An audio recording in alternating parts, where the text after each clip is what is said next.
முகமது இர்ஃபான் எங்களுடைய சேனல்ல இவருடைய வீடியோ நீங்க பார்த்திருப்பீர்கள்.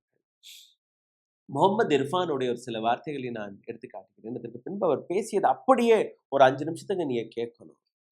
ஏன்னா நான் நடுவுல பேசணும்னா அதற்கான வேல்யூ முடிஞ்சிடும். I want you to listen to. नई दिल्ली पुलिस कमिश्नर अनुराग कुमार, पुलिसिया डंडे और जूते से लोकतंत्र को कुचलने की कोशिश की है. புதுதில்லியில் வந்த புதிய போலீஸ் கமிஷனர் கம்பு தான் போட்டிருக்கக்கூடிய பூட்ஸ் காலால் இந்த நாட்டு ஜனநாயகத்தை நசுக்கக்கூடிய வேலையை பார்க்கிறார். அவருக்கு பாராட்டுக்கள் கிடைக்கும், 100க்கு 100 என்று அவரை கூறுவார்கள்.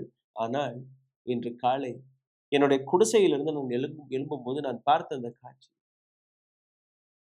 ஒரு துணியை தூக்கி போட்டு சோனம் வாங்சுவை தூக்கி போய்விட்டார்கள். நானுக்கு பிறகும் பிரேக்கிங் நியூஸ்.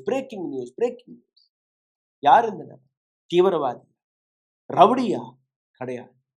இந்த நாட்டிற்காக, இந்த நாட்டு இராணுவத்திற்காக, இந்த நாட்டு மக்களுக்காக எத்தனையோ சேவைகளை செய்த ஒரு மகான்.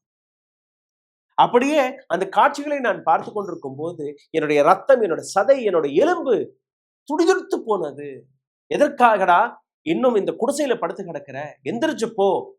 புதிதாக வந்த போலீஸ் கமிஷனருடைய அடிக்கு தயாராக ஜந்தர் மந்தரில் போய் அவர் அடிக்கக்கூடிய அடியை வாங்கிக்கோ. கேளுங்கள், முகமது இர்ஃபான் 3ஆம் வகுப்பு கூட சரியாக படிக்காத ஒரு மாணவர். ஆனால் இந்த நாட்டிற்காக அவர் படக்கூடிய வேதனையை கேட்க. आप कुछ कह रहे थे इरफान जी, फिर से मिल गए हमें इरफान भाई। इनकी कहानी देखिएगा, ललन टॉप पे हमारे साथी रजत हैं, उन्होंने इनकी कहानी कवर की। फिर से कुछ कहना चाह रहे हैं? सर कुछ कहना चाह, सुबह जब मैं उठा ना सर, अपनी झोपड़ी में फ़ोन खोला तो ऐसा लगा कि ये सरकार मतलब पूरी तरीके से तानाशाही पे उतर गई। मैं कहता हूँ लोकतंत्र में ना अहंकारी संवाद होना चाहिए और संवाद के दरवाजे दोनों तरफ से खुले होने चाहिए। अगर यही सरकार एक नारियल पानी लाती, यूपीए ने अन्ना जी को नारियल पिला दिया, इंदिरा जी ने इनके पिताजी को पिला दिया, महात्मा गांधी को अंग्रेजों ने पिला दिया सर। तो ये सरकार भी एक संवाद का रास्ता अपना सकती थी और उनके सम्मान, जैसे संविधान की शपथ में ना गरिमा सबका, व्यक्ति की गरिमा, राष्ट्र की एकता और अखंडता को सुनिश्चित कर, तो व्यक्ति की गरिमा नहीं गिरनी चाहिए सर। व्यक्ति बैठा था 20 दिन से हंगर स्ट्राइक पे देश की लाचार शिक्षा व्यवस्था को लेके, और क्या मांग रहा था? ये नहीं कह रहा था 200 गज का लुटियन दिल्ली में कोई प्लाट काट दीजिए, राज्यसभा की सीट दे दीजिए, या मोदी मंत्रिमंडल में कोई पद दे दीजिए। वही कह रहा था इस लाचार शिक्षा व्यवस्था को दुरुस्त कीजिए और जिम्मेदारी तय कीजिए, इस्तीफा दीजिए। कोई बड़ी मांग नहीं थी। जिस तरीके से नए नवेले दिल्ली पुलिस कमिश्नर अनुराग कुमार जी आए और उन्होंने एक पुलिसिया डंडे और जूते से एक खूबसूरत लोकतंत्र को कुचलने की जो कोशिश करी, उसके वो बधाई के पात्र है। आज मुकेश बहुत खुश होगा, उनके दरबार में उनको 100 नंबर मिले। समझ रहे हैं? जब आदमी हताश और निराश हो जाता ना, तो नीरज की एक लाइन कह रहा हूँ सर, सपन जड़े फूल से, मीत चुबे सूल से, लुट गया सिंगार सभी बाग के बबूल से, हम खड़े खड़े बाहर देखते रहे, कारवां गुजर गया गुबार देखते रहे, नींद भी खुली न थी, आहे धूप डल गई, पाँव भी उठे न थे कि जिंदगी फिसल गई, पात झड़ गए, साग जल गई, चाहत तो निकल सकी न पर उम्र निकल गई। समझिए सर इस दर्द को, इस तड़प को, इस क्या सोच रहा है देश। नीरज ऐसे नहीं लिख रहे हैं, नीरज को कोई ख्वाब नहीं आया। नीरज सोच रहे कि कितने वक्त आए गए, कुछ अच्छे कुछ बुरे, कुछ लोग मेरे साथ थे, आज मेरे हिस्से में धूल और गुबार आई है। नीरज का कहने का मतलब ये है। तो हमारा कहने का मतलब है कि लोकतंत्र में असहमति रखना कोई अपराध नहीं है। भारतीय संविधान तथा लोकतांत्रिक व्यवस्था में हमें अभिव्यक्ति का मौलिक अधिकार है। ये लोकतंत्र सिमटते जा रहा है। मैं जंतर मंतर पे ऐसे भाग के आया कि जब अभिजीत दीपके ने कहा ना मुझे पीटा, और वो रोने लगे। मैं कहा यार मुझे भी पीटना चाहिए, मेरे शरीर की मांसपेशियां मेरी आत्मा से लड़ने लग गई। कैसे खड़े हो, कैसे बैठे हो चुकी के अंदर, चलो यार पिटाई खाएंगे दिल्ली पुलिस की। नए नवेले कमिश्नर आए हैं, बड़े जोश में हैं, बहुत बड़ी व्यवस्था और ताकत और धन बल और बड़ी व्यवस्था है उनकी, बड़ा मारेंगे, चलो मार खाएंगे उनकी।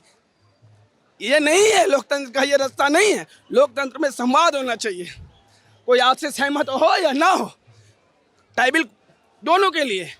आइए बात करते हैं, कुछ गलत फहमियाँ है तो उसे दूर करते हैं, इसमें कोई बुराई नहीं है। लेकिन किसी को अपमानित करना, आए उठाए कपड़ा ढका ले गए और मीडिया ने खबर चला दी, हेडलाइंस, वांगचुक को उठा लिया। आतंकवादी था, बदमाश था, गुंडा था, क्या था? इस देश का महान पर्यावरण एक्टिविस्ट था, शिक्षाविद था, दुनिया का सम्मान नागरिक था। कितना आविष्कार किए भारतीय सेना के लिए, देश के लिए, महान साइंटिस्ट था। उठा लिया उठा लिया उठा लिया। इस आंदोलन से और तमाम आंदोलन से हमारी आत्मा जुड़ जाती है सर। हम जनसंघर्ष से पैदा हुए लोग हैं, हमने स्कूल और किताबों का ज्ञान नहीं है हमारे पास। जो बोल रहे हैं वो जीवन से जुड़ा हुआ है। आत्मा रो पड़ी सर, समझ रहे हैं? जब हम उस लाइन को पढ़ते हैं कि पीपल ऑफ इंडिया, हम भारत के लोग भारत को संपन्न, प्रभु, संपन्न, समाजवादी, धर्मनिरपेक्ष, लोकतांत्रिक राज्य बनाने के लिए तथा उसके समस्त नागरिकों को सामाजिक, आर्थिक और राजनीतिक न्याय, विचार, अभिव्यक्ति, विश्वास, धर्म और उपासना की स्वतंत्रता, प्रतिष्ठा और अवसरों की समानता प्राप्त कराने के लिए तथा उन सब में व्यक्ति की गरिमा, राष्ट्र की एकता और अखंडता को सुनिश्चित करने वाली बंधुता को बढ़ाने के लिए दृढ़ संकल्प होकर 26 नवंबर 1949 को अंकित अधिनियम और आत्मसमर्पित करते हैं। फिर इतनी बड़ी आबादी आज भी अमान्य जीवन कैसे जी रही है? सभी की तो बात करी गई थी, सभी की भलाई की बात कही थी। शिक्षा में, राजनीतिक में, सामाजिक स्तर पर, धार्मिक स्तर पर, किसी भी स्तर पर किसी को नहीं छोड़ा गया। फिर भारत की आज शक्ल देखो, बड़ी आबादी नरकीय जीवन जी रही है सर। इस दुनिया विश्व के पटल पे दौड़ती अर्थव्यवस्था है भारत, चमकता सितारा है, लेकिन उसके विपरीत बड़ी कंडीशन खराब है। आप भी तो एक देश और एक राज्य, एक कानून की बात करते हैं। पूरे देश में अलग अलग राज्यों में अलग अलग श्रमिक कानून, अलग न्यूनतम मजदूरी है, कहीं एक नहीं मिलती, जहाँ लागू है वो भी नहीं मिलती। आप पूरी तरह से नौजवानों की नजर में फेल हैं। मैं अपनी असहमति रखता हूँ, बोलूँगा। आज मेरी जवान कब आ रही है पता नहीं, बहुत बोलता हूँ सर मैं, लेकिन कहते हैं ना, इतना तोड़िए मत लोगों को, इतना कमजोर मत कीजिए। ஊடகம் கார்ப்பரேட் அரசியல்வாதிகளின் கைப்பாவையாக அடிமைகளாக இருந்தது போதும். இனி சாட்டை எடுத்து சுழற்றும் நேரம் வந்துவிட்டது. ஊடகம் பொதுமக்களாகிய உங்களுக்காக, உங்களாலேயே இயக்கப்பட வேண்டும். ஊடக சுதந்திரத்திற்காக உங்களின் பங்களிப்பை இன்றே அளித்திடுங்கள். ஓ, அப்ப அந்த மிஸ்டர் அண்ட் மிஸ்ஸஸ் பெர்ஃபெக்ட் உண்மையிலேயே வர்த். நரம்பு தளர்ச்சியிலிருந்து விடுபட்டு உடம்பு ஒரு புது வீரியம் பெற மா நேச்சுரல்ஸோட மிஸ்டர் பெர்ஃபெக்ட்டை யூஸ் பண்ணுங்க.